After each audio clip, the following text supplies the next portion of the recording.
What up and welcome into the roundtable. I am your host, Brad Wakai, alongside my co-host, Tyson Gentry. What is going on, brother? Not a whole lot, dude. How are you? I'm good, man. I'm not gonna lie though, Tyson. I'm happy for you because you won a little cash on that game that just happened. But dude, I'm a little bit pissed off at the Chargers. I can't lie. Yeah, what made you more upset? The fourth and goal to miss it, or the fourth and goal at the end of the half that they didn't convert, and Keenan Allen was wide open, or the horrible tackling on the Travis Kelce touchdown? Honestly, it was the Brandon Staley decisions to just refuse to kick field goals. And I know that's the popular thing to do now. It's like, oh, well, actually, like the analytics state that if you go for this percentage, I'm like, I don't give a shit, man. Like, take the points. There's so few possessions in the NFL game. Take points when you get it. It's like, well, and especially at the end of the half. Like, I get it. Okay, if you don't get it and you're on the 2 yard line, you pin them back there. The likelihood of them going 98 yards is not high. But before half, with 3 seconds left, kick the field goal. It's free points. I was like flabbergasted. And it turns out if he would have kicked the field goal, they would have won in regulation. So I mean, unbelievable stuff, And honestly. you and I have had this conversation about teams going for it and then end up losing by 2 points, 1 point, going to overtime and end up losing there. It doesn't make any sense. But one thing I will say about the game is the demise of the Kansas City Chiefs and Patrick Mahomes and Travis Kelce was greatly exaggerated, my friend. It was. They're here, man, and they're like, I mean, if you told me at the end of week 5 that this was how the Chiefs were going to end up, most of me wouldn't have believed you, but I would have thought, oh, maybe. But if you told me watching this team now what they look like at the beginning of the year, there's no way I would have believed you. It's a pretty amazing reversal that this team has done. Absolutely. And I think when we discussed this from the beginning too, Tyson, when you look at this long season that we've had, that's why we always preach on the show. We don't overreact. We're not the hot take artists. Like, we analyze everything, and that's where our opinions come from. And we always said, okay, we were slow to jump on the grave of the Chiefs. Now, I think we said, okay, are they the Chiefs of the past? We said no, but that didn't mean we're like, oh, this team's terrible. This team stinks. Well, they're just different. They're just a different team. Exactly. It looked like the old team tonight, though. Yes, I know. That was what did Mahomes end up with? Almost 400 yards. I think he went over. I think he went for 410. And Kelce back with another 150, 190-yard game, whatever he had, and a touchdown. A couple of them, I think. Tyreek Yep. Hill was back to his old self, and he was even on the sideline there for a second. And he still put up monster numbers. And the defense was good enough, right? Mm-hmm. They weren't the defense that's been allowing 10 points for the last 6 weeks or whatever it is. But they also haven't had to play a quarterback nearly as good as Justin Herbert during that stretch. But they did enough for them to win the game. Is that enough to beat the Bucks or the Packers, Cardinals, Rams? I don't know. But it was enough to beat the Chargers and take control of the AFC West. Yeah, and Andy Reid should really send a thank you note to Brandon Staley. I mean, what an absolute disaster those decisions were. All right, Tyson, we got it's a big NBA show, but listen, this is the biggest news that hit the NFL before this game, and that's Urban Meyer's been fired by the Jacksonville Jaguars. And I'm going to let you do a little victory lap here because I think, we're the only one in any sort of media position that said Urban Meyer's not lasting a year or he's done after 1 year. I mean, Go ahead and start jogging. That was a great call by you. I was all the way in that he wouldn't last a year. I don't want a victory lap on the man's losing his job here, but that's the case in most situations. Urban went out like a punk. Like all this stuff that came out about him. I mean, if you've been reading the tea leaves, you knew, okay, this probably isn't like the most stand-up individual in football. But there's like, it's kind of a boys club and he's going to get his shots. And he's a talented college football coach. But he never once, in my estimation, at least at Ohio State and mostly at Florida, had to fit his scheme to his players. He got players that fit his scheme. And I think that's fine when you have the number 1 recruiting class in the country over and over and over again. You don't have to worry about a lack of talent here or a lack of talent there. Look, the not being able to coach thing in the NFL should have got him fired. The 2 wins were enough to be like, I don't know, Trevor Lawrence looking stagnant, not looking like he's gotten any better over the course of this season, hardly. should have gotten him fired. The trying to murder James Robinson and get him almost out of the game plan completely should have been enough to get him fired. The missed use of Laviska Shenault probably should have got him fired. The drafting of Travis Etienne was questionable, right? And then you add in all the off the field stuff, the going to the bar in Columbus, the apparently kicking Josh Lambo, calling your assistant coaches losers. You hired him, dumbass. What do you mean they're the worst coaching staff you've had since Bowling Green? You picked these guys. Yeah. Like it's on you, man. That's the thing about it is, first of all, good riddance. I mean, the other thing about Urban Meyer is he's such a slime ball. Like, he's literally, like, I get it.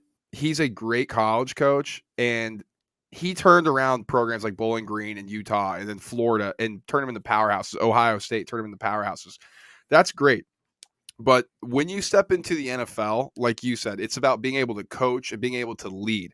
Like, you can get away with some of that shit you did in a college program because, yes, you are a dictatorship and you're in and charge. You're hand delivering these guys to the NFL, right? Exactly. The ultimate goal. You're getting them there. And then all they'll of a sudden, put up with it because right. It's like, oh, I know I have to do it to get to the NFL. You can't walk into a locker room full of guys who already did the only thing that you're famous for doing and then try to tell them how to do their jobs when they make more than you. Yeah. The running back outlasted the head coach here. You know how wild that is in the history of the NFL? Carlos Hyde outlasted the head coach. And so here's my thoughts on Urban Meyer itself too. Is like, I never bought into this whole Urban Meyer persona, and I get it. When he worked for Fox and he was just, kind of like Grandpa Urban Meyer, seems a little dialed in, and everybody's like, oh, Urban's this and that. He's just such a slime bag, dude. Like, everything he touches just has this green slime coming off of it. Like, he's just so phony, such a fraud. And then I love the thing he says, dysfunctional. The meme that's going around now is like the dysfunctional programs, the 3 signs. It's like everything that he was saying on that show is literally what the Jacksonville Jaguars were. And it was a disaster. Good riddance. And if you're Jacksonville, like, the job isn't that much worse than it was a year ago. So they have, like, yes, they lost out on Robert Salah and probably Arthur Smith, but they interviewed Eric Bieniemy too. He's still out there. Brian Daboll is still out there. So they can still get their guy, but they can't mess this one up. Like, if they go out and they go back to the well in college or something like that, or they promote Darrell Bevel, this is like, they're probably the most inconsistent team in the NFL, inconsistently bad team in the NFL, because there are years when they rip off. 2017, they go to the AFC title game. You go back to the 2000s, seems like they were always slipping into that final wild card spot or close to it in between 1 to 15 seasons. But this is like a recipe for a really, really long rebuild. Because if you ruin Trevor Lawrence, like, you're stuck with him for 4 years. You can't draft another quarterback while he's on his rookie deal. And I mean, you could, but they won't. And then why would you too? I mean, right. He was tabbed as the next guy coming out. You have to go offense. You can't go college either if you're the Jags. You have to get somebody from the NFL, somebody in the circle. I have a good NFL name coaching. for you. Please. Because I've been thinking. Dougie P.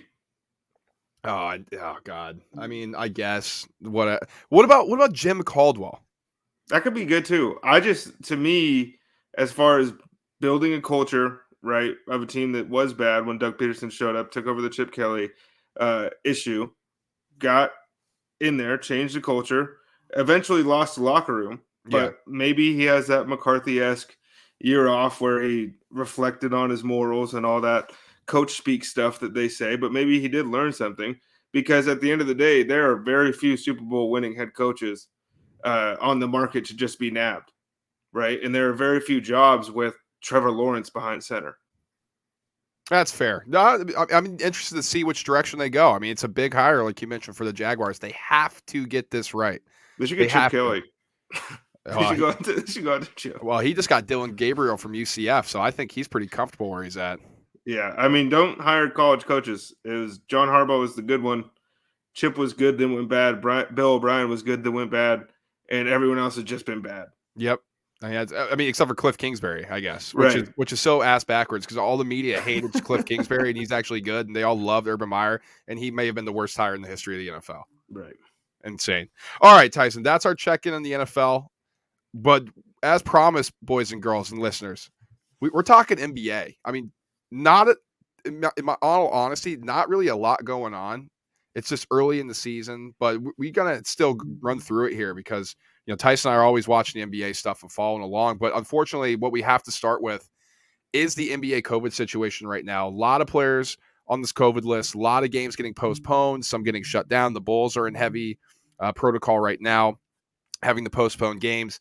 The Hornets were going through it. And now as we get into the holiday season, I mean, there's a lot of players in COVID protocols. NBA PA and the NBA itself working together to see if they can change some of the status regarding COVID, how they have to go about it. Masks are coming back now. I mean, they're doing more daily tests, which seems backwards to me. But unfortunately, this is the world that we're living in right now. Even though the NBA basically forced all their players to get vaccinated, we're at probably the highest rate that we've seen, even before these players got vaccinated last season, which is pretty crazy. I don't think a stoppage is coming. That they haven't indicated that they want to go in that direction. I think it'd be pretty dumb for them to go in the direction of a stoppage. I don't think a bubble's coming back either. But Tyson, it's been pretty crazy just regarding this whole COVID stuff. I mean, what are your thoughts on this? It's every day is just somebody else, another big name, another team affected, another like the Bulls, the whole Lonzo Ball, first of all, has like the strongest immune system of all time because he avoided the rest of the Bulls for the longest as far as getting sick. But it's like it's feels like Groundhog's Day, right? I mean, we were talking 2 years ago or a year and a half ago, like should the NFL go through with their season? Is the bubble a good idea? All this stuff, and it's like we're having these same conversations of what's the next step, and the answer I think is that they'll just figure it out as they go because we've never been in this situation, right? So it's like they preemptively shut it down, and then all of a sudden, a week from now, or so, like something miraculous happens, then they have to ramp everything back up and get people going. And if they keep going and it gets worse, then it's like it was a bad decision to keep going, So it's a no-win kind of deal for 99% of sports leagues. There's there's one fight island, right? There's like one organization that can isolate themselves in the UFC and just keep going as normal. But like the normalness was like might never return at this rate. Well, here's the other thing I think people are missing regarding the situation is when they talk about like, oh, you just got to shut it down or you got to go back to the bubble. Here's why they won't do that. One, this league, the NBA, is locked into two multi-billion-dollar TV deals, one with ESPN and one with Turner, that are basically requiring the NBA to put on this product. They lost a massive amount of money, but the networks did, when they had to cut games and when they had to do their original stoppage. If I'm paying you $1 billion for your product, you better give me what I'm paying you for. So that's one. The NBA won't sour on the TV deal that they're locked into with both ESPN and Turner. They can't, honestly. They can't, or else the next time they go to these companies like, hey, we want more money, they're gonna be like, how about you go fuck yourself because you didn't hold up your end of the deal. So that's why they're not gonna stop. Like, they're locked into this stuff. So the number two is why they don't go back to a bubble. The owners simultaneously, when in the bubble, were losing a ton of money by not having home games. They lost a ton by not bringing ticket revenue, by not having the vendors, parking, all that stuff. The owners, they're not going to want that either. Fans. They're not going to vote for that. Yeah, the fans coming in, they're not going to want to send them over to a bubble anyway. And well, that's wrong. We got to think about player. There wouldn't be a league if it was not for these owners, and they have to make money. They have to be able to pay the players. They have to be able to operate these arenas. So those are two things I think that people miss when they're just like, well, it's just simple to shut it down or send them to a bubble. It's like, that's not really how the real world works. Right. And the owners are going to do what they're going to do, and the NBA PA is going to do what LeBron James wants to do. And I know it sounds silly and it's like a joke, but that's the truth. Yeah. I mean, he was the one who wanted the bubble. They played in the bubble. He's just as famous today as he was then. In fact, he's added a championship since then. He still has all the clout in the world, and I don't know if he's going to want to shut the season down at 16-13. Well, he might because he won his, Mickey Mouse championship in the bubble, so maybe he wants to go back down there. Who knows? We had to get our daily LeBron talk in. It's like sports podcast law. Yeah, it's a requirement. I'm interested to see what they do, though, Tyson. I mean, I think this was kind of predicted, though, as we move into the holiday season, this is going to be a thing. Flu season as well. I mean, I know COVID's different than the flu, but, people get more sick as we get into the winter, as we turn the page from summer. It's just the way things go, right? I'm interested to see the response beyond just these increased protocols and increased requirements that they have for mask wearing and everything like that. No visitors on the road now for teams. Seeing if that's going to do anything really. I personally, I don't think it's going to change anything. I think if you catch COVID, you're going to catch COVID. If you don't have it, you probably will get it just because these guys are in tight quarters and playing against each other all the time.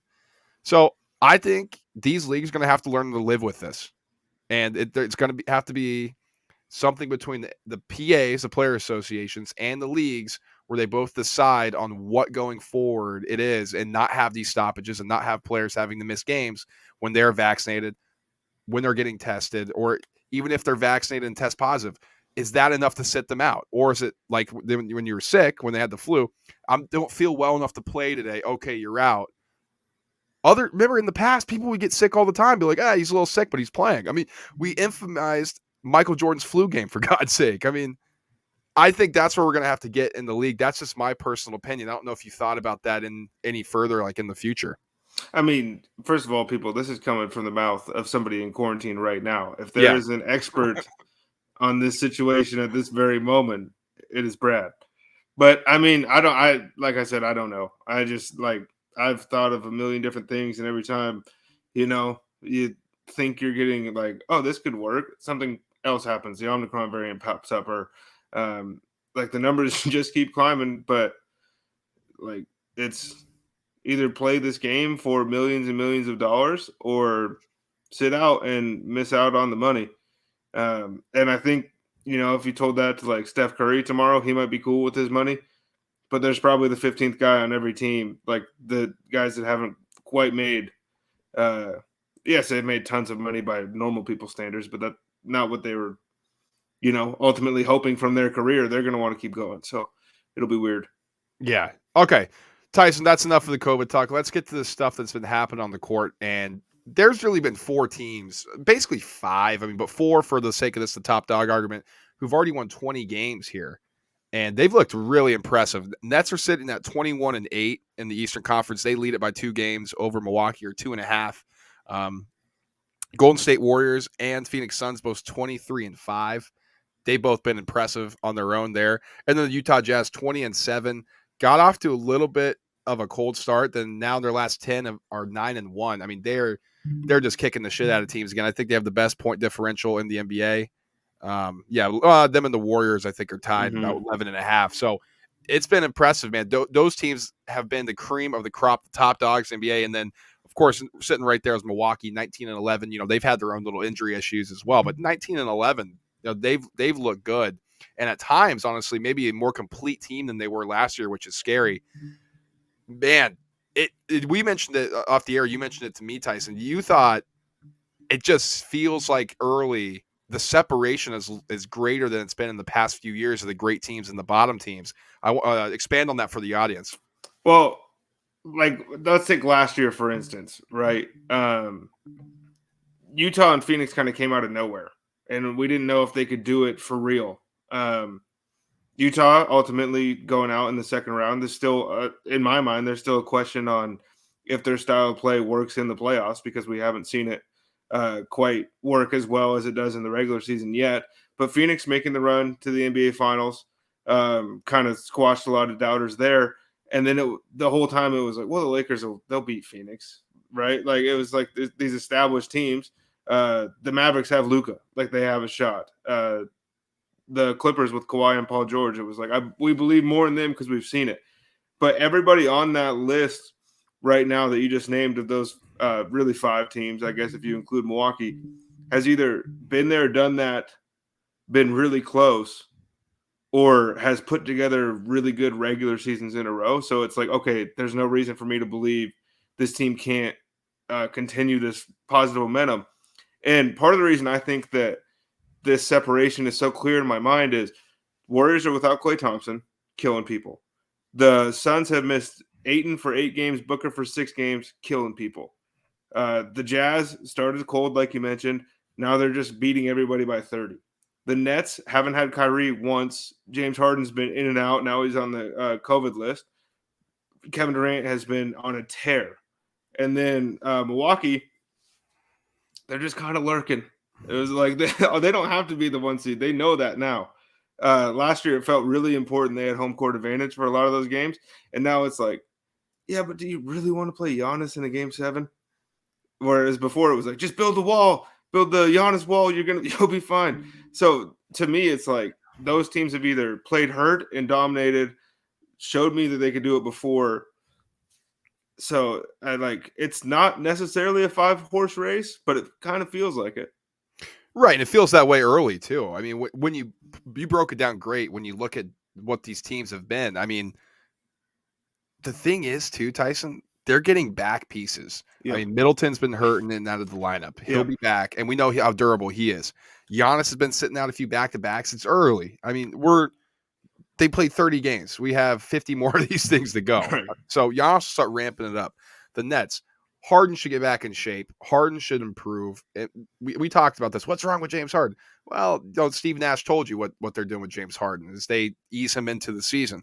Warriors get back Klay and James Wiseman. So that's another rebounding threat, another interior defensive threat, at least in some capacity. I don't know how much he'll actually play, but at least that's a piece. Suns, I mean, Booker, he'll come back from his hamstring injury. They'll start meshing together and honestly building a better bench when they get to that point by having these young players play, by having different rotations. That's going to be a plus for them because I think last year it fell a little short when these role guys had to step up and step into bigger minutes in the playoffs. And then the Jazz, the more that they can play together and dominate, I think it bodes better for them going forward, right? They need to build this confidence. They've been knocking on the door. Hey, we're here. We're the Jazz. You guys need to believe in us. And they come up short. Well, you continue to dominate, kind of like what the Bucks did, remember? Because they kept coming up short, and they were like, no, we're just going to keep at it. We're going to keep kicking the shit out of teams, and then eventually it's going to knock, and it's going to work for us. That could be something the Jazz are building towards here. That took Drew Holiday, though. You're right. Jazz may. Okay, so let me ask you this: should the Jazz be aggressive here on the trade deadline? And if so, who do they get? I think so, but that's the question: is who's available? Really, especially one that fits their needs. Because you can't go out and get like a ball dominant player because Donovan Mitchell needs the ball. I think he's like top 5 in the league in touches or something like that. You can't if you're going to go get a power forward, he better be a DeMontis Sabonis type, really, in order to play with Rudy. But even then, on defense, that's still very questionable. Maybe like a Thad Young would be nice, but that's not nearly the same level of star power as a guy like Drew Holiday. So I think for them, it's like you're really hoping on that internal development, right? It was like the same, like there isn't a Chris Paul that you can go get right now. There's not a catch-all solution. Like Damian Lillard's the hot name, right? He's not fitting in with this team to the point where he's going to push them over the edge to be better than Golden State or Phoenix. I don't think. Is it somebody off the bench that can run a second unit? So when Mitchell has to take a break, okay, now the offense is still fine. You got firepower. Because I know Jordan Clarkson's that 6th man, but it feels like if he's not scoring, that second unit is really weak. He's the 6th, 7th, and 8th man. Like watching that team, that's what it feels like. Yes, they have good players, but like he gets every shot when he comes in the game. If he wants it, he's shooting it. So I don't know. And I've been racking my brain with Utah trying to think about it, but especially one that fits their timeline. Yeah. And that's kind of the issue is like the Ricky Rubio thing. That didn't we've seen it. We know how that goes. Out there right now, it's pretty barren as far as normally by this time there's like 15 NBA stars who are super pissed off. Yeah. And we could talk about them being traded, but it hasn't really been the case this year. Yeah, I wonder how that trade deadline is going to look because it doesn't feel like there's a lot of players available, for trade. There'll probably be some movement, I'm sure. There always is, expiring contracts, things like that. Who'd be really fun in Utah? Ben Simmons. But he's ball dominant. I know, but it would be really fun, and he's a name. Yeah, they'd have to give up a ton though. You know what Daryl Morey wants. He wants Well, three you'd have to first trade round Mitchell, picks. Gobert, Yeah, everybody else, all your picks. Yeah, and Quinn Snyder. and yeah, give me the coach too. Yeah, he'll be the associate. Him and Doc will just coach. One coaches the first half, one coaches the Right. second. Yeah, in playoff series that would work fine because Doc gets you Exactly. up 3-1, and then Quinn could win the last game. That'd be perfect, actually. All right, maybe pull the trigger on that. But out of these top dogs, Tyson, I'm going to say, I know Steph Curry's been awesome. I know the Warriors are a great story, and I'm shocked that the Suns have gotten off to this good a start coming off of their loss in the finals. I've been most impressed with the Brooklyn Nets, and it's mainly just been Kevin Durant. I mean, that guy is so good. James Harden's been a shell of himself this season.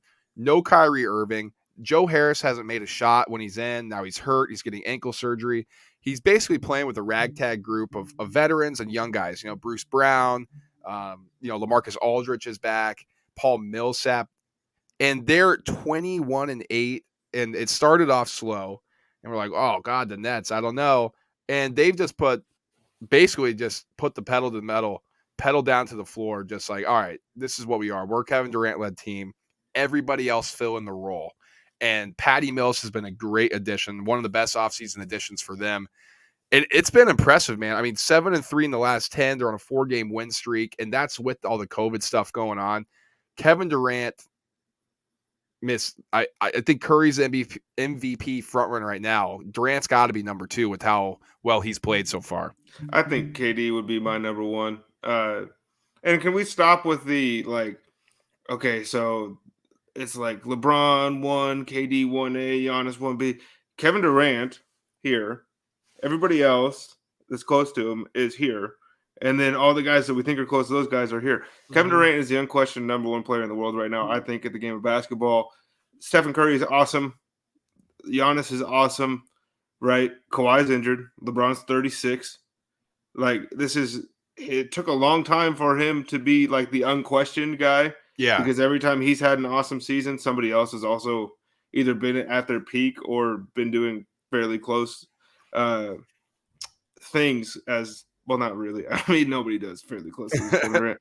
But this dude tore his Achilles a couple years. He looks better. It's crazy. Like, he looks better, and Kevin Durant can't guard. Says who? Watch the games. Watching it, he's one of the better defensive players in the entire NBA. He's the best bucket getter in the history of the game, I think, as of guys that I've seen. I can't say in the history because I didn't watch Michael. But from 1996 till now, right, since I've been born, this dude is on a different level of.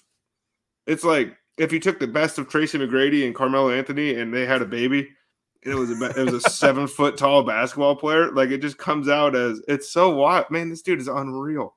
The Slim Reaper, man. I don't know why he didn't embrace that, because that's what he is, dude. Would he choose the Servant or something? I don't know what he. That's a good question. I think question. he chose the Servant, which is the stupidest. It's a dumb nickname. Yeah, Slim Reaper is sick. He should have gone with that. But I've been impressed with the Nets. I mean, 21-8 and 10-5 at home, 11-3 on the road. Just dominant.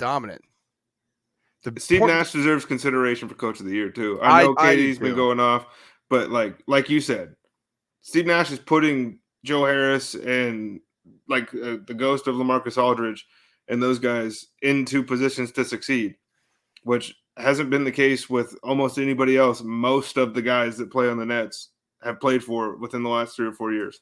Yeah, I think so too. I agree with that. And I know the media, Steve Nash kind of, he's just there. He's done a hell of a job. I think, with this team. All right, Tyson, let's talk about some of the middle of the pack teams now, because it's interesting, right? Because you like you said, you have your top, and it's a good 5 teams that have really separated themselves early. You got the bottom pack of the teams, Pistons, Magic, Thunder, Rockets. They're down there. You got some others kind of lurking down there who are poor, but the middle of the NBA is very, very close, I think. And some of the teams that we thought were going to separate themselves are really in that middle of the pack. And again, I want to say it's only 30 games in. We still have a good portion of the season left. We haven't hit Christmas, which a lot of people think is the real start of the season. But let's go through these teams. Well, real quick, the famous Phil Jackson quote, if you win 40 before you lose 20, you're an NBA championship contender. there's only like a handful of these teams in the middle of the pack that look like they have the opportunity to win 40 before they lose 20. So let's talk about the one team that everybody expected to do that. That's the Lakers. They're currently 16-3, 7-3 in their last 10, won three in a row. And you guys know my thoughts. You've been listening to this podcast about the Lakers.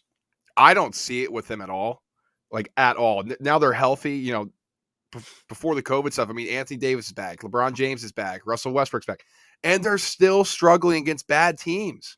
Like they needed a miracle Austin Reeves 3 to beat the Luka Doncic led Mavs.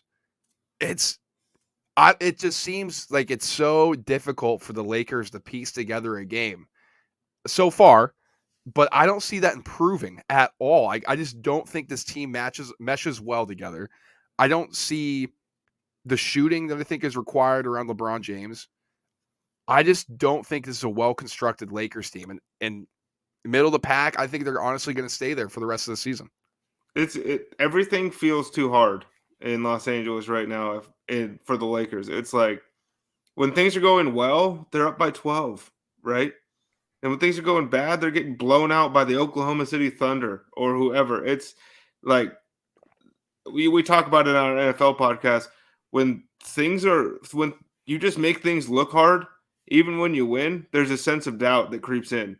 And if it's creeping in our heads, I'm imagining guys that have been around the block, former NBA champions, been in the league forever, are like, why the hell is this so hard? Like, how are we barely beating these guys? Like, and if you look around the locker room, there is the most accolades of any team in the NBA in any individual locker. But as a team, these guys haven't won shit together because they haven't played together. And before the season, it was like, watch out for these guys. And it was like, okay, one of them, LeBron James, has won consistently. Anthony Davis won with LeBron James. Russell Westbrook's never won. Carmelo Anthony's never won. Like, what are we talking about here? It's one winner and a bunch of guys who want to be winners but don't know how, and then we just crown them as preseason winners and all this stuff for going out and getting big names. You think the Grizzlies give a shit if you have big names? They're sitting there 18-11 without their best player. They don't care who you are. I mean, it's cool, right, that they have all these guys, but would have been way sicker in 2012. Exactly. No, it's exactly. And that's the thing too that I thought coming into the season about the Lakers. It's like you said, these guys haven't done anything in this league. Yeah, Carmelo scores a lot. Yeah, Russell Westbrook's a triple-double king. Those two guys, when it's in the playoffs, they crumble. They don't perform, and their teams haven't done shit. And okay, but if you throw them with LeBron, things will change. Like, or they're going to be the same basketball players as they always are, because that's what gotten them to this point.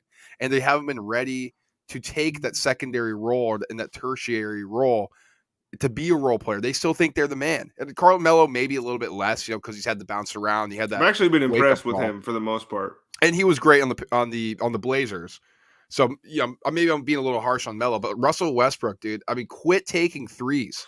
Like what is his percentage of like clutch 3-pointers? Is it like 5%? It's got to be. I think that might be generous. It's been terrible. I mean, airballed one in that Mavericks game the other night. What is this guy doing? But it's okay, Tyson. I know Anthony Davis has been terrible and he's soft and his jump shots gone to shit. But hey, they signed 5'6" Isaiah Thomas, who can't defend the lick and has been out of the league for a year. But hey, he scored 40 in a G League game. So let's go ahead and call him up. I'm sure that'll solve their problems. Right, because one thing we know about IT is he loves to pass. He loves to share the ball.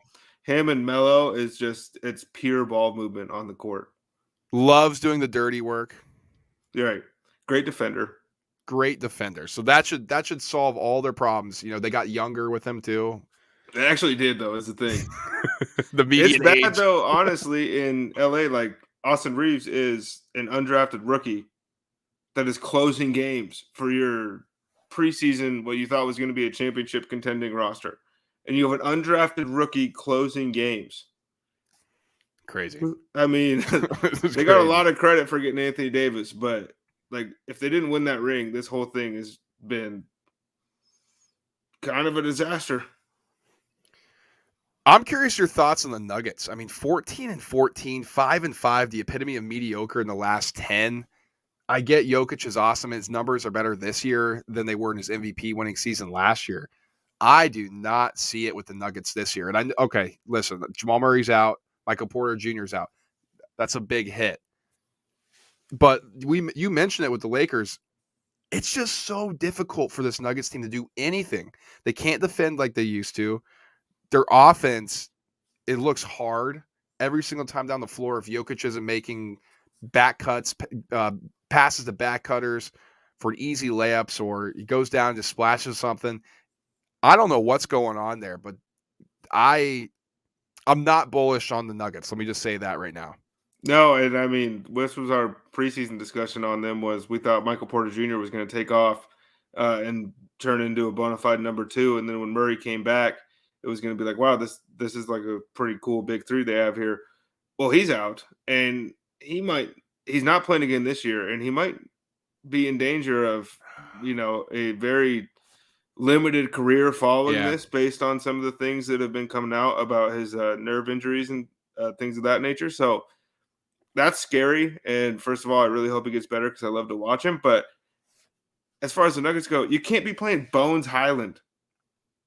If this is this is the year, you were hoping you want to grow the young guys, right, and all this stuff. But how many MVP dominant players have we seen be wasted on mediocre teams because that player by themselves is too good to end up in the lottery to get themselves somebody else to play with, but the team around them is not good enough to get them to the promised land.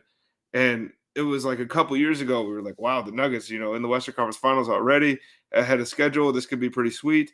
And now it's like, shit, I don't know what to do. So this is just a punted year. That's what I said preseason was like, they're not going to win anything this year, so just grow the young guys. But I'm sure Jokic is like, what the hell is like? I'm the best, and this is like I'm throwing the ball to Bones Highland. The Atlanta Hawks at 14-14 were in the Eastern Conference Finals last year. Another team, 5-5 in the last 10. Very interesting season for them. Came out hot. Trae Young looked awesome. Trae Young's been awesome this whole season, I will say. But another team that's kind of on that NBA roller coaster. Do they show up one night? Do they show up this night? Okay, we expect them to win at home. They get blown out. Okay, they're on the road against a good team. Okay, now they get up for this game. I heard something that Trae Young said, they're kind of bored by their regular season. First of all, let me just say this. You guys haven't done anything in this league to say, okay, we're going to skate through the regular season. We get it. You had a good run last year. I mean, unbelievable to say that. I mean, you haven't done shit. You didn't win the Eastern Conference Finals. Like, you should be focusing, and it's not like you were like a top 3 seed last year. Like, you should be focusing on improving each and every year, not like, we're kind of bored by this. We just want to get to the playoffs. Like, how about you focus on winning games in this league first? That sounds so ridiculous when the top 5 teams that we just named are perennial playoff. At least like Phoenix, yes, they just came to the party, but like everybody else in that list is like, they've been there. They do this. This is what they do. They dominate the regular season, and then they show up and they go try to compete for a Larry O'Brien trophy. The Hawks just, like, without Ben Simmons, like, forgetting how to play basketball or choosing not to play basketball is probably a better way to put it. In their series against the Sixers, they're getting bounced in 6.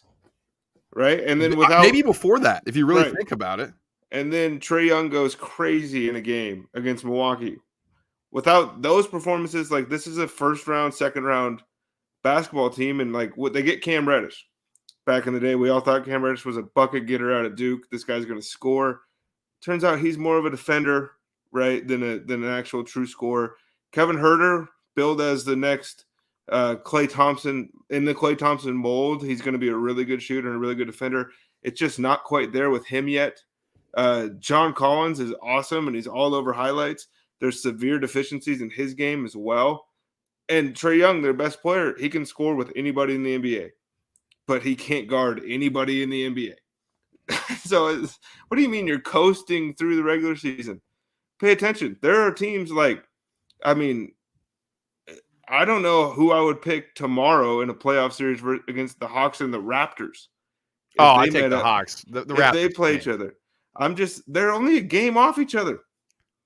Well, yeah, it's because the Hawks are bored. Yeah, They're not you're taking right. it You're seriously. right. Yeah, yeah, They've done so much. They earned that right to the coast. It's like, right. give me a break with The that. team that won a couple years. That's so Unbelievable. stupid. I can't believe that.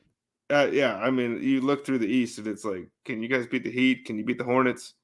How you feel about them versus Celtics?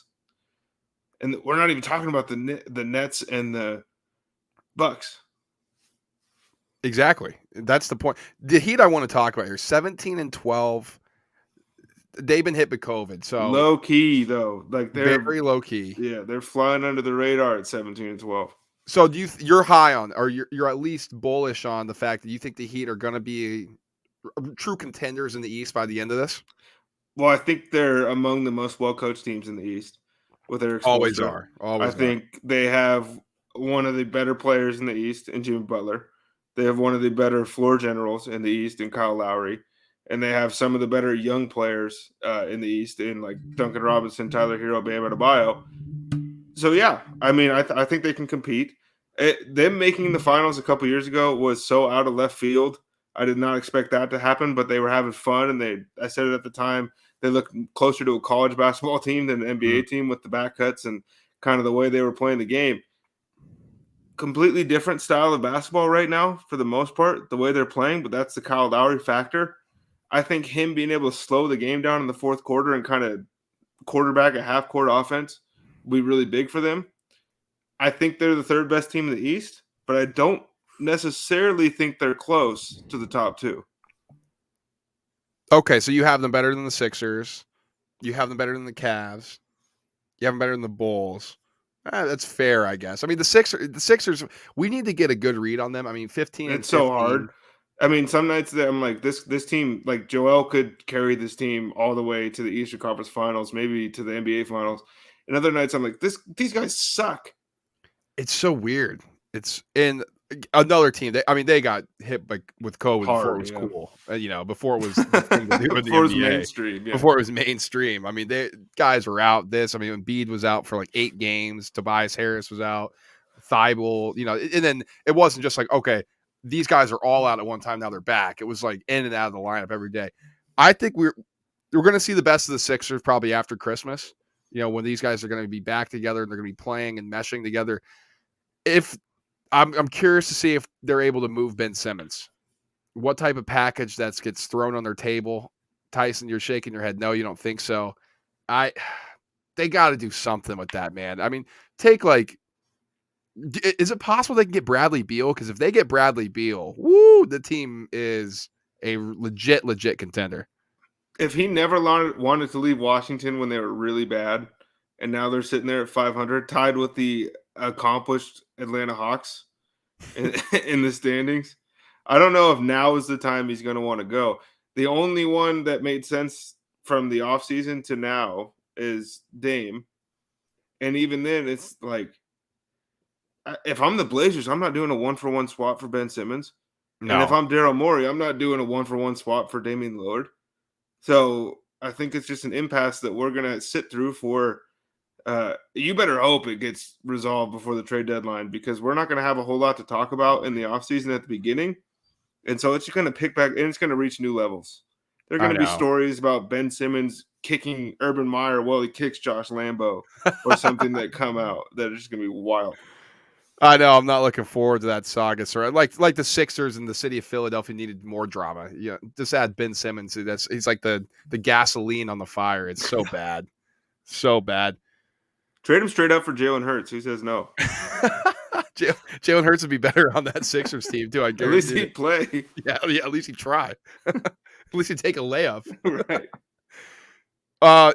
Okay. Sticking in the East here, Tyson. Here's a team that I'm not high on at all. And that's the New York Knicks, 13 and 16.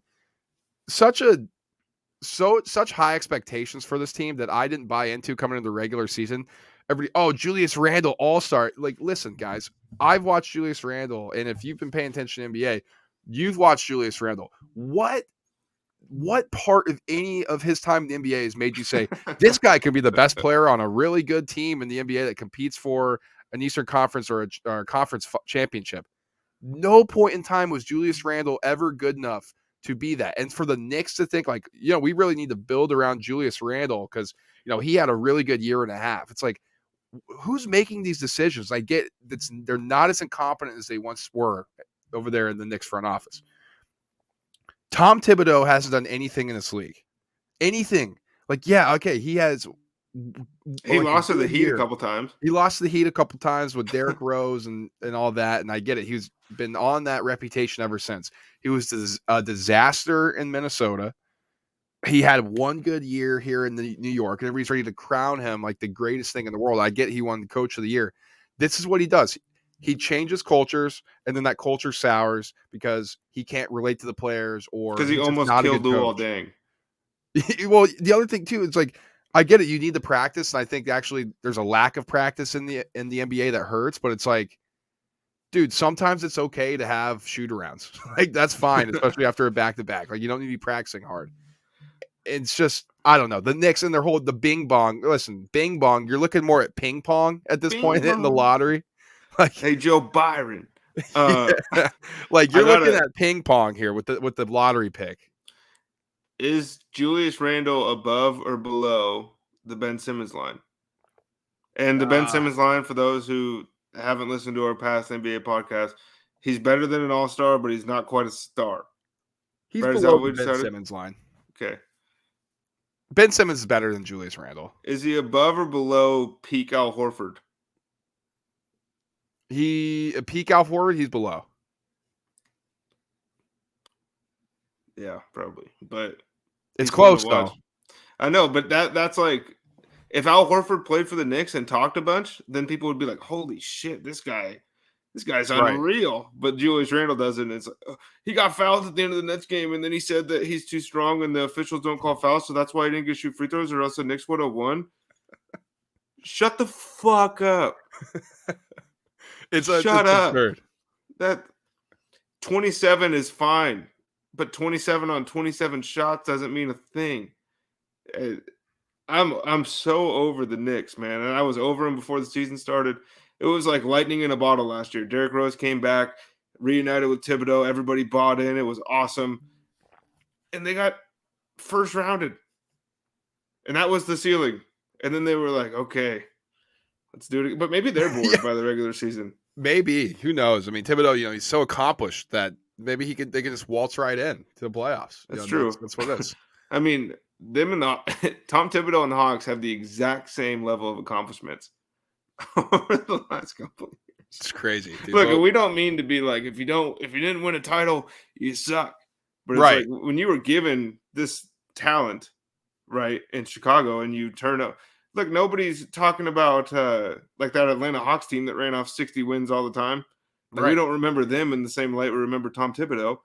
Yeah, they didn't have Derrick Rose, and they didn't capture like the hearts of the media. But they were a damn good basketball team. We just knew they were going to lose. And it was the same thing with the Bulls. They're a damn good basketball team, but it's like that's LeBron James and Dwayne Wade. Like you're not beating them. Well, honestly, that Pacers team was better than that Bulls team.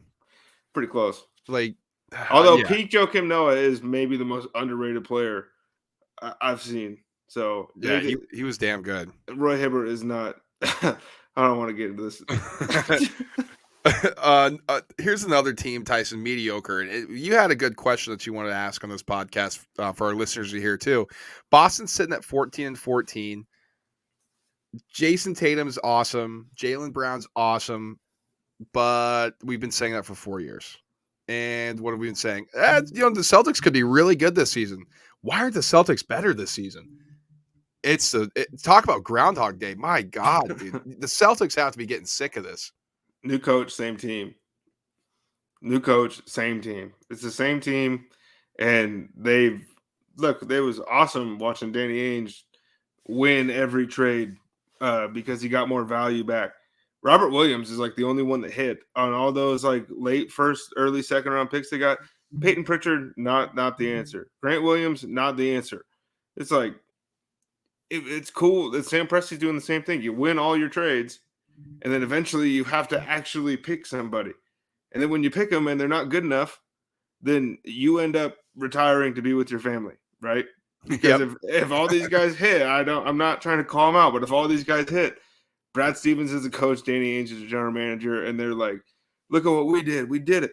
But my question before the podcast was, is this the last season of Jalen and Jason? I think so. I think you trade Jaylen Brown. I think it's a no-brainer. I think that if they continue to struggle, he could be a sneaky name on the block when we were talking about how nobody else is available. Not that he fits with Utah or whatever, but he could be somebody that, there could potentially be had by a team looking to put themselves over the edge. And the other thing too, if I'm a team that's rebuilding, I go and get a really good culture guy, works hard. I don't know if he's a true natural born leader, but he's a guy that, like, let's say Orlando goes and gets him. I know they're pretty guard I heavy. was So maybe thinking about that, them. but yeah, the too many guards. Or the Rockets. Or how about the Thunder? Maybe if Presti actually wants to move off of his million picks that he's got stashed. Yeah, but then you can't play Lou Dort. True, yeah. You're right. But like one of those teams, like, okay, let's go instead of like relying on our 3 lottery picks, one that's 12, one that's 8, and we're gonna get middle tier guys. Let's go get Jaylen Brown because he's really good. Like that should be an option for these teams. Where one of the dream spots I have for him, and I was thinking about this before the pod, I think he'd be really, really fun next to LaMelo Ball. Oh my In god, Charlotte. dude. I think Imagine that could make that team pretty formidable in the coming years. They're similar. Like Jalen Brown's a little older, obviously, than LaMelo, but timeline wise, they match up. Matches with the power forwards they have, matches kind of with the vibe of the entire team as a young up and coming team. And look, Jaylen Brown was thrown onto a young up and coming team before he really even made the rounds in the NBA. Like he hadn't even really completed the full 2 seasons before they were like, "You guys are next." And then he's like, "Okay, that means I have to do this and this and this." And for the most part, he's done it. But Jason Tatum doesn't pass nearly as well as LaMelo. Jason Tatum gets the ball at the end of every game. Jason Tatum is the clear alpha there, as he should be because he's a better basketball player. Yeah. But I'm like, if I'm Charlotte, I'm like, we have to at least explore this. Terry Rozier, James Bouknight, rookie they just drafted. I think that's a pretty good return. I think you got to match contracts, throw in whatever to match. I think you need at least one that first. Works. Oh yeah. One. Yeah, maybe for 2. sure. Probably 2, honestly. Maybe swap some picks, you do the whole tying up loose ends on the backside of that. But did the Celtics say no to that? I mean, you get Rozier back, you get a good young guard and Bouknight. My other dream scenario is a Porzingis, Jaylen Brown type deal. Oh, Sends Jaylen down to go play in Dallas with Luka. I'll tell you what, that front office, I'm not they were putting it thinking past about them. Donovan Mitchell and pairing him with Luka Doncic. Now Jaylen Brown's not Donovan Mitchell, but kind of similar game. Oh, that'd be a hell of a backcourt. Those are the two teams selfishly that I want to see. And Porzingis would be good for the Celtics. Right.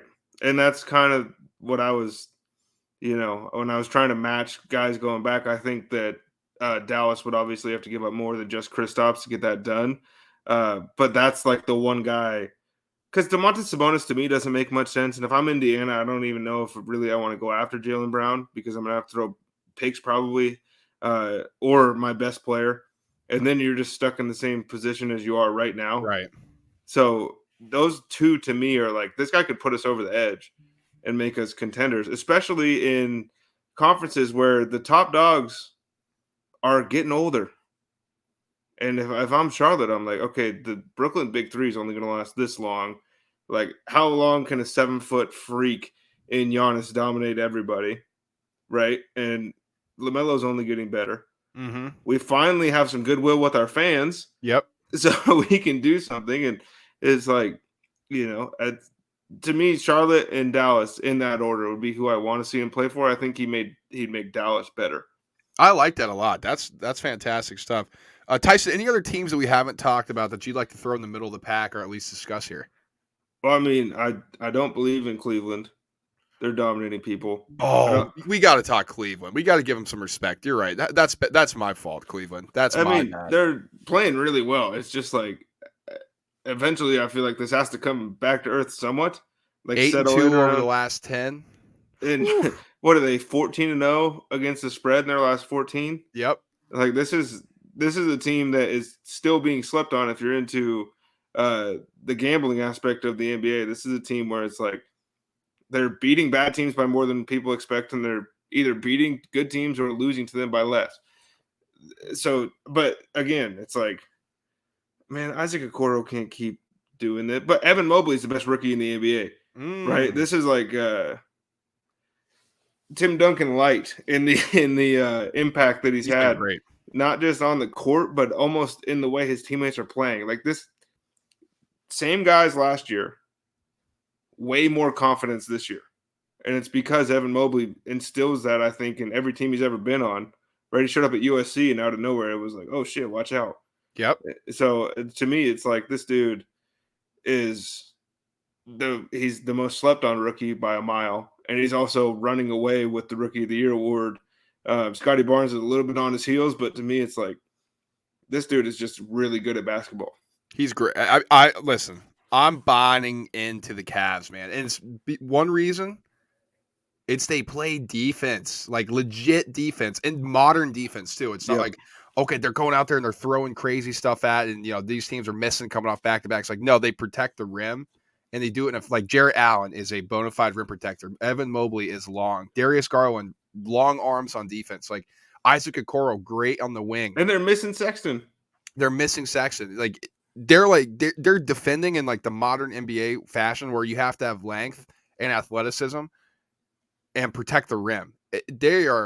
I'm bought into this team, and maybe it's premature. I know we got 50 more games of these things to go, but this is sustainable.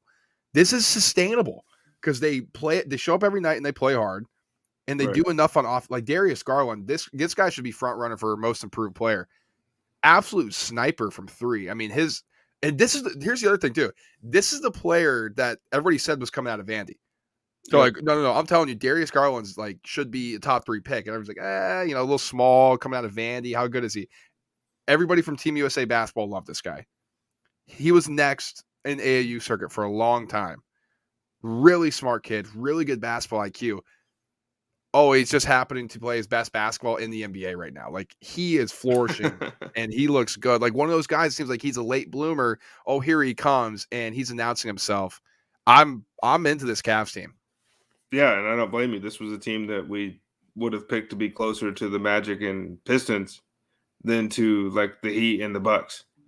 But that's not the way this has played out at all. And shout out to Cleveland, because it's like if within the last 2 years of the football season you've had hope gained and snatched from you, which I I mean, I don't have to explain anything to Cleveland fans, but that hurts a lot more than having no hope. So like buckle up, guys, because you might be in for a long ride with Evan Mobley. Okay, well, you brought him up, so let's just move in right now, Tyson, to the rookies. Rookie check-in time here.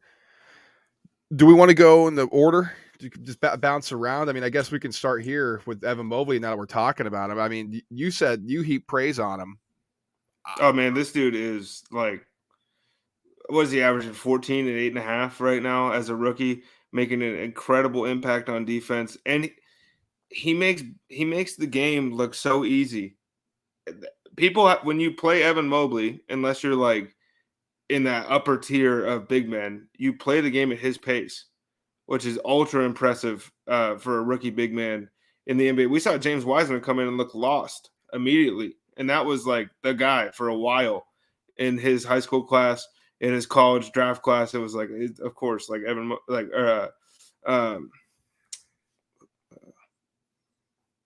James Wiseman. Jeez Louise. It was like this dude. He's up next. And Evan Mobley is like a complete opposite player from James Wiseman, and he's making basketball look easy. He got drafted to a worse situation. He's elevated the elevation that he's put on this team, because I truly believe, yes, he's missed games and they've looked fine. Lauri Markkanen is resurgent as well, I think, in Cleveland, which is an important thing to note. But I think Evan Mobley, to me right now, is is just the best rookie in the league.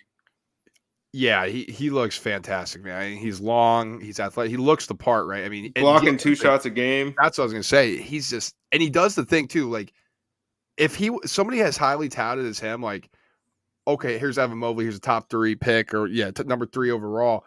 No, I want to score.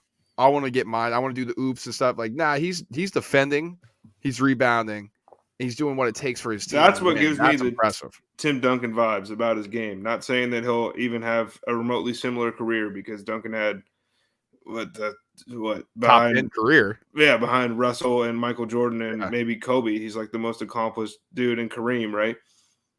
But he doesn't care about the other shit. He just wins basketball games. And like that's huge for the culture in Cleveland. It is huge for rookies. I mean, coming in from the AAU culture, like the me type of stuff surrounding basketball, for somebody of his status and the hype that surrounded Evan Mobley since he's been around ball, and for him to come in, especially to a team, it's not like he went to a Warriors where there's a culture already set and here's your expectations. Like, he could have come in and be like, okay, I'm the man here now. And instead he's like, okay, what do we need to do to win games? I'll do it. And he's done it, and he's done it at a high level. And that's the most impressive thing about Evan Mobley. That's why I think you're right. That's why people are starting to buy into this Cavs team. The culture is starting to completely shift, and he's a big reason why. Absolutely. And I think Scotty Barnes has been awesome too, which I mean we have to eat crow on. Yeah. He's not shooting the ball as well as he was at the beginning of the year, where it was like, oh, this guy can like shoot like that.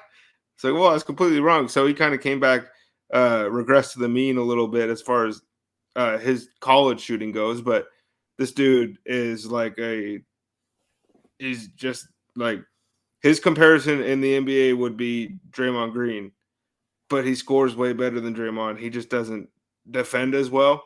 But they have similar. It's like this guy is a 6'8" game changer, plays fast, plays within the system, does everything that you could ask for, rebounds, does the dirty work on defense, and can also go out and give you 25 on offense on certain nights. Very impressed by Scotty Barnes. I am too. And I think one of the things I didn't like when we were evaluating Scotty, and one of the things I didn't see or I didn't make the connection about was his lack of athleticism. I didn't see the explosion. Still don't see it at times, although I will say he looks a lot more athletic in the NBA than he did in college, to be expected in a way that I feel like I should have taken into account. But the other thing is too, the game being more spread out in the NBA, it suited his game a lot more. And he's such a high IQ basketball player. When you watch him, he just always makes the right play, always makes the right decision, knows what's happening before it's happening. And it's one of those skills you can't teach. And the more that he plays and the more he develops a jump shot, truly his ceiling is really, really high. And yeah, we're going to have to eat crow on this one because he's only going to continue to get better. And speaking of high ceilings, we didn't discuss this guy previously, but I think Alperen Sengun has showed me enough during the season so far. He's been bad at spots, but sometimes he's the best player on the Houston Rockets. And Jalen Green is the man there, but Sengun has been, I think, as advertised so far, and I think that he has as much room to grow as anybody in this class, which is kind of what makes him tantalizing. Yeah, it's very interesting. The narrative surrounding him is kind of a question mark, right? Foreign player, didn't hear a lot of them. Like we heard about a Porzingis or a Doncic. Not too much, just kind of like hush hush type of stuff about him, but 6'9" type of deal. So not overly huge, but solid basketball player. I think you're right. Like, he can continue to grow, and I think the NBA game going to fit him a lot. Yep. Especially the similarities between Europe and the NBA is kind of more of like a mesh point now than it used to be. So he'll be able to. And the other thing too is being on the Rockets, he's going to be able to play a lot more, right? Like, he's not going to be coming off the bench for like 6-minute spurts. Like, he's actually going to get minutes, and he's going to be able to grow. He's going to get used to the speed and used to the physicality and used to the American game. I think you're right. I mean, it's actually been pretty surprising how easily he's made this transition so early. And this was I expected this guy to average 5 points and 2 rebounds Right. to like start his NBA Right. career. And it's not like he's blown those numbers out of the water. I think he's averaging like 10 and 6 or something like that. But um, at certain times he's taken over basketball games. You want to talk about Cade? Yeah, let's talk about Cade. Um, He's I good. love him, man. I mean, He's good. I said he was my favorite prospect coming out in the past 5 years. He can do anything on the basketball court. I think he's a great leader. He's clutch. I think he leads rookies in clutch time points. It's the thing that's missing is just the wins for the Pistons, which I think is tough with that roster. I thought they'd be a little bit better with Cade Cunningham compared to when he was out early in the season. But I mean, if you watch him just isolated, he is a fucking crazy talent, man. I mean, it's unbelievable. 6'8", kind of. He's now you giving prototypes out. He's Grant Hill. Yep. Honestly, it's really impressive to watch. I just want to see more success come around his good performances, more success come out of the Pistons, and then to start to build that culture that I think he will build there. And I mean, as much as they haven't been winning, they've been playing close games against good teams. And a lot of times at the end of those games, Cade's going and getting a bucket he's getting an and one on Kevin Durant, right? And then just on the way down, Kevin Durant does what he does, and the Nets win the game. Those things will come in Detroit, I think. Right. We That's think. the thing. Is like I believe in some of the talent they have on the roster. Not a fan of most of the way the roster is constructed, or really has been for the last. When did they sign Blake Griffin? Because that was like Oh God. the last time Was it they 3 were years ago? right, and that was like enough to elevate them, but everyone else was bad. Blake's first year, he was really good in Detroit. So Cade's been awesome. Cade's been as advertised, right? Which is what makes him boring to talk about because this is a guy Right. like he's really good at passing the ball. He plays the passing lanes well on defense. He's a big guard, and he can finish at the rim. He's a better shooter than people thought because people didn't watch him in college, but he's not like an all-world level shooter. And he might get there. You know, we saw it even over the last year with Anthony Edwards, right? All of a sudden, like a couple nights ago, he hits 10 threes in the game. Will Cade get to a 38, 37% three-point shooter in his career consistently? I'm not sure. But if he does, he could be one of the 10 best players in the NBA. Yeah, that's his ceiling for sure. I mean, he's phenomenal. And this makes it look so smooth, man. I mean, he just glides on the court. So in control. Love watching him play the game. Now, your boy, Jalen Green. Now, he got hurt.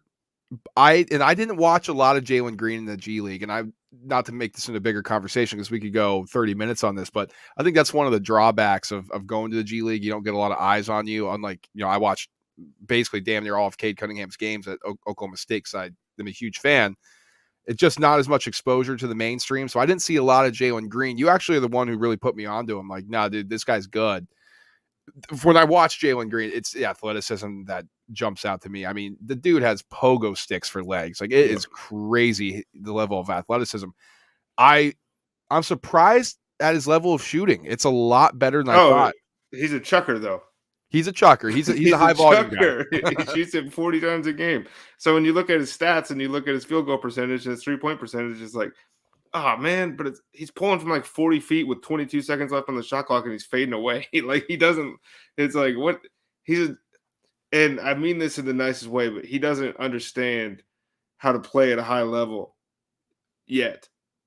But when he figures it out, this dude is going to be maybe, I mean, if he ever figures it out, because we've Right. had this Some guys conversation with don't. Yeah. But if he does, this is going to be like most improved player of the year award because all of a sudden he's shooting 48%. He's averaging 27, 28. I think Jalen Green could lead the league in scoring at some point in his career. That's just the kind of guy he is. Is that mold what teams need to win NBA championships? Occasionally, 1 out of every 20 of them ends up pulling that off, right? But is that what the Rockets need to put butts in the seats for now until they get him a true guy to play alongside? Absolutely. And okay. No, I was just gonna say definite franchise cornerstone. I think that's great analysis. And this dude is like, when you watch him, there's just something about him, the way he plays, that just makes you believe that he's going to figure it out. He's got there's something about him, you're right. He's just got that swagger, that look to him. You're like, "Oh, this guy's a baller." I think maybe that's what it is, just draws you in. But he's fun to watch when he gets going. I hope he gets healthy because I was watching the Rockets, and I know it's a hard watch, but man, Yeah, it you, sucks. you got to tune in to see Jalen Green because when he gets out in the open floor, it's like Zach LaVine-ish type of freak bounce. It's crazy. Oh, this is like a could potential multiple time dunk contest champion the way he gets up. And Anybody? when he go ahead. When he No, played go ahead. Cade, he let him know. Yeah, he did. He let him know how he felt, and he played really well, which is the competitiveness is there. And that's a good sign too. Some of these guys, they go through the motion, right? All right, I'm catching my check. Let me just go out and play some ball. Yeah, he's got that. He's got a little nastiness to him. That's what you need in this league. If you want to be great, you got to be a dog. And that's what you're looking for in a franchise piece. That's what the Rockets hope they got. Anybody on this list here from the rookies? Now, I hate to say disappointed, and again, we're only 30 games in this thing in a rookie year. A lot of these kids are 18, 19 years old. I don't like counting any of these guys out. It's calling them busts immediately. But anybody to you that's been a little disappointing, or that you let me phrase it this way: anybody that you want more from on this list? Uh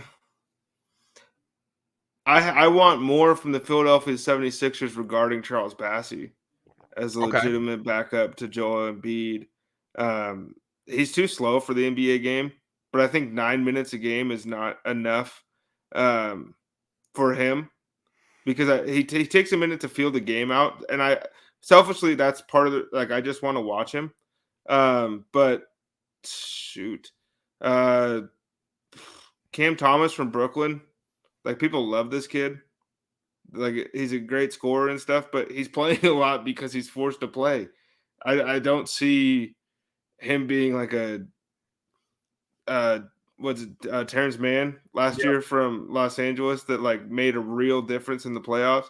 I don't think he's that kind of guy, but to say I'm disappointed in him, probably not. Davion Mitchell has been fine. Oh yeah. He's been hyped up a ton in the media and his defense is awesome, but like he's just a big Pat Bev right now. Mm. Just getting after people, but he's not scoring the ball well. But we knew that coming in. I think most of them have been as good or better uh, than expected, and the other ones have been hurt. So it's kind of hard to evaluate. Yeah, that's fair. I mean, I want more from Jalen Suggs. I'm big on Jalen Suggs coming out. I thought the Raptors should have drafted him over Scotty Barnes. At this point, it looks like Scotty Barnes is a better NBA player. But even when Jalen Suggs is playing, man, I mean, just it doesn't seem like he's playing with as much confidence as I expected from him, and that's a big thing. And I know he doesn't have the ball in his hand as much because he's the more the off ball kind of combo guardish alongside of Cole Anthony, but thought he'd be playing with more confidence at this point because I think he's a really talented kid, and I think he needs to remember that. Um, but yeah, I think you're right though, Tyson. I mean, when you go through it here, I'm looking at the list. It's the guys that are playing have been above expectations. The guys that aren't playing or in the G League, we'll see. So I think it's been a good draft overall. Honestly, I mean, when you look at the rookie draft, really good, talented players, not a lot of shitheads, which is good. Players who, it looks like they want to compete and they want to actually be in this league and not just collect their check, but to actually like try to win championships and be a part of a team. And that's a good thing, I think, for the NBA and for fans. You can enjoy these players, you can like these players, and they're going to want to stick around. They're going to want to be a part of it. And before we get out of the rookie segment, just got to shout out Herbert Jones, who silently has been one of the better rookies in the NBA over in New Orleans because nobody's actually watching their games. We're just doing Zion weight checks. So it's like, oh, this guy he's playing pretty well, and he's a multi-position guy. Him and Chris Duarte have probably been like the guys that were under the radar before the draft that have impressed Chris Duarte's been awesome for Indiana. for a super shitty team. I know. I don't know what's going on there. He just came in and took all the shots, and then they were like, "I want." Sabonis was like, "Okay, I'm done." Yeah, I'm not playing anymore. Now we're gonna lose a million games that we shouldn't. It's like what? All right, well that's a rookie check-in, Tyson. We'll obviously keep you guys updated of our thoughts on these players. We get more games, more data, but overall, I think a good class, which is a good sign for the NBA. Now, Tyson, on the last podcast we did, lines weren't coming out. for this Chiefs Chargers game. COVID stuff, yada yada yada. But Tyson, it's our time now, baby. It's money making time, and we got a lot of stuff to discuss because we got bowl games coming up. I can't wait for that. We got NFL being played on Saturday, so we're gonna have a Two lot of of them. things going on. Two. You're right. So we're gonna have a lot of things going on. So just for you listeners out there, we're only gonna do the 2 bowl games tomorrow or today on Friday if you're listening today, which you probably are, and then the Saturday NFL game. So if you want to know our picks, hit us up on Instagram, hit us up on Twitter, text us, whatever. If you want to know, kind of what we're leaning at. So you can always stay contacted with us that way. So contact us via social media. But the first one, Tyson, that we're going to go into is the college bowl games here. And we're going to start with the Bahamas Bowl, 12 Eastern my time, noon my time, 10 a.m. your time, which is awesome. I'll be getting nothing done at work. Toledo, 7-5 Toledo taking on a Middle Tennessee State team who finished 6-6. Conference USA, Middle Tennessee against the MAC Toledo team. Line right now, Toledo minus 10, 10.5, a 10 on FanDuel. That's where we're getting these lines from. Tyson, do you have a bet in this game? What are you looking at here? I like Toledo minus 10.5, and then I like the under right now, which let me double check. It's set at 51.5 points. I think this game is going to be played early in the day when, there hasn't been a whole lot going on for the last couple weeks or a week or two for these guys. Some of them are playing their last games ever. Some of them are looking at transfer opportunities or getting prepared to try to make the NFL. So I think that this could be lower scoring than I would like it to be honest with you. I think Toledo's much better. I just do. Middle Tennessee State's been fine all year. They've looked good at times. They've looked bad at times. But Toledo to me is like, this was the game where it was the bowl committee or whoever picks the games did them a favor, did them a little solid, said thank you for the showing out on week 1 of the college football season.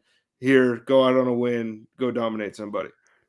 I like Toledo as well, minus 10. I think they're the better team here. Middle Tennessee State averages 4 takeaways a game on defense.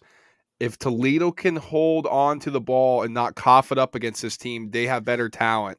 They should be able to dominate this game. So I like them minus 10. I'm also taking Toledo team total over 30.5. So I'm banking on them protecting the ball. I do think it's going to be pretty low scoring, but not from a Toledo standpoint. I think they go up and down the field. Disappointing season for Toledo as well. I think they want to end on a high note, and they should try to dominate this game. I like their team total over as well. So those are my 2 picks in this one. And then are we going Coastal Carolina? Yes, sir. We got the what is it? Tail Greeter Cure Bowl down in Orlando. What a game between who cares what it's called? The MAC champion. Well, that's the sponsor, baby. You got to get them. They don't sponsor us. Between the MAC champion, Northern Illinois, what are they? The Huskies? Yeah, Northern Illinois Huskies taking on Coastal Carolina, finishing a disappointing 10-2 this season, I would say. The line on FanDuel right now is Coastal Carolina minus 10.5, over under set at 62.5, I believe, Tyson? 63.5, I think. 62.5 here on FanDuel right now. Oh, gotcha. Big point, big difference. You liking any aside in total on this one? What are you leaning towards? Well, I got Coastal Carolina to cover that minus 10.5, and then again, I think under. But I think this could be a game in your, like how you described the Toledo game. I think this could be a game where Coastal Carolina might score 40 points and give up 17, and we still hit that under. And coupled with that, I'm going with Shimari Jones from Coastal to score 2+ touchdowns in this game. Oh, man. This dude, 150 carries, 1,000 yards, 13 touchdowns, first team All Sun Belt, first team everything. Dominated competition this year that he faced. I don't think Northern Illinois has a good enough run defense to shut him down. Especially like this is his last game. This is a senior auditioning now, not only for the NFL, but to participate in the Senior Bowl, which I think that he's going to take advantage of this opportunity and absolutely show out and kind of show people on a national stage that, hey, I'm pretty good too. plus 125 for him to score 2+ touchdowns. Isn't that crazy? That's great value. Also, I'd look at Isaiah Likely, the wide receiver for Coastal, Right. 2+ touchdowns, plus 750. That might be something that's worth Well, a it all look there. depends if the gunslinger's playing or not. Well, I'm banking on Grayson McCall to play for Coastal, and if he does, I'm taking Coastal minus 10.5 as well. Tyson, love that pick. They're better than Northern Illinois. They got better athletes. Mac doesn't normally do very well in the games as well. I already took a Mac team in Toledo. I'm going to take Coastal in this one big. And then pairing that with their team total over 37.5. So I'm banking on them to dominate this game. Northern Illinois' defense, not very good. They just came off their best defensive performance in the championship game under the circumstances. They shut out Kent State in the first half. That was pretty improbable. Kent State has a pretty electric offense. They shut them out completely. I don't expect that to happen in this one. Give me Coastal minus 10.5 and give me their team total over 37.5. Okay. That does it for the bowl games. Got a lot of bowls to go. Man, we got like 44 of these things. It's insane. It's insane. But we got 2 NFL games on Saturday. It's a gift that keeps on giving as we get around holiday time. Tyson, unfortunately, the Browns, man, they've been ravaged by COVID. They're begging the NFL to postpone this game. NFL told them to go fuck themselves as they're sending them over. Raiders are now minus 3.5, which flipped from them getting 6, like a whole 9-point swing. Raiders minus 3.5 now. Do you like something in this game? Yeah, but I don't like anything that they're giving me at the moment. It's impossible to bet without knowing who's going to be playing in the game, right?